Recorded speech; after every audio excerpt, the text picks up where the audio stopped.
ஆடிஷனுக்கு சென்ற தனக்கு கூல்ட்ரிங்க்ஸில் போதை மருந்து கொடுத்து இயக்குனர் ஒருவர் பாலியல் வன்கொடுமை செய்ய முயன்றதாகவும் தான் அதிலிருந்து தப்பியதாகவும் பாலிவுட் நடிகை ஒருவர் பகீர் புகார் அளித்திருக்கிறார்.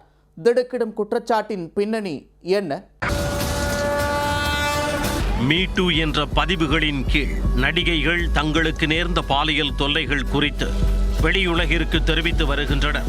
இந்த வரிசையில் பாலிவுட் படங்களிலும் தொலைக்காட்சி தொடர்களிலும் நடித்து புகழ்பெற்ற நடிகை ரத்தன் ராஜ்புத் தனியார் தொலைக்காட்சி நேர்காணல் நிகழ்ச்சியில் பங்கேற்று தனக்கு நேர்ந்த பாலியல் தொல்லைகள் குறித்து பகிர்ந்துள்ளார். சினிமாவில் நடித்து புகழ் பெறுவதற்கு முன் அதற்கான வாய்ப்புகளை தேடி அலைந்துள்ளார் ரத்தன். ஒரு படத்தில் நடிக்க நடிகைக்கான தேர்வு நடப்பதை அறிந்த அவர் ஓஷிவாரா பகுதியில் உள்ள ஒரு ஹோட்டலுக்கு ஆண் நண்பருடன் சென்றுள்ளார். அப்போது படத்தின் இயக்குனர் வரவில்லை என்றாலும் அவரது உதவியாளர்கள் ஒரு சிச்சுவேஷன் கொடுத்து நடிக்க கூறியுள்ளனர். அவர் சிறப்பாக நடித்து காண்பித்ததும் நன்றாக நடித்ததாக பாராட்டியுள்ளனர். பின் அவர்கள் குளிர்பானம் கொடுத்து குடிக்குமாறு வற்புறுத்தி உள்ளனர். விரும்பாவிட்டாலும் வற்புறுத்தியதால் சிறிது குடித்துள்ளார் ரத்தன்.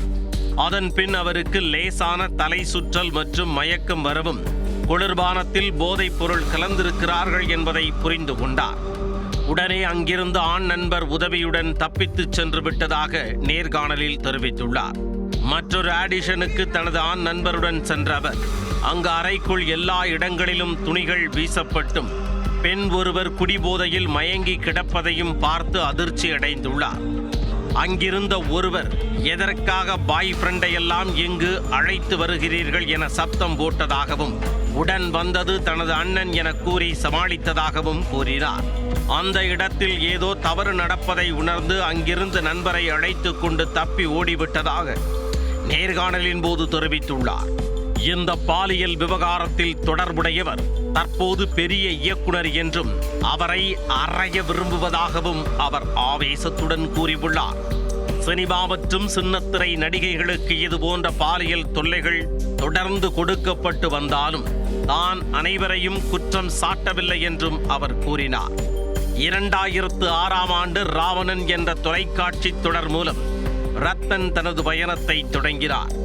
2010 ஆண்டில் அவரது பிரபலத்தால் ரத்தன் கா ரிஷ்தா என்ற ரியாலிட்டி ஷோவில் பங்கேற்றார்.